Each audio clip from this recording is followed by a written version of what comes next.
حضور اقدس صلی اللہ علیہ وآلہ وسلم کا ارشاد ہے کہ حضرت آدم علیہ نبی شینا علیہ السلام سے جب وہ گناہ صادر ہو گیا جس کی وجہ سے جنت سے دنیا میں بھیج دیے گئے تو ہر وقت روتے تھے اور دعا استغفار کرتے رہتے تھے۔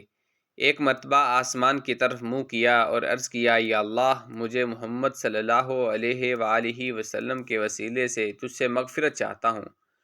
وہی نازل ہوئی کہ محمد کون ہے جن کے واسطے سے تم نے استغفار کی۔ عرض کیا کہ جب آپ نے مجھے پیدا کیا تھا تو میں نے عرش پر لکھا ہوا دیکھا تھا کہ لا الہ الا اللہ محمد الرسول اللہ، تو میں سمجھ گیا تھا کہ محمد صلی اللہ علیہ وآلہ وسلم سے اونچی ہستی کوئی نہیں جن کا نام تم نے اپنے نام کے ساتھ رکھا ہوا ہے۔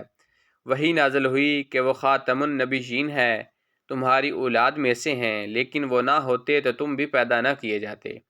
افضل ذکر لا الہ الا اللہ محمد الرسول اللہ صلی اللہ علیہ وآلہ وسلم۔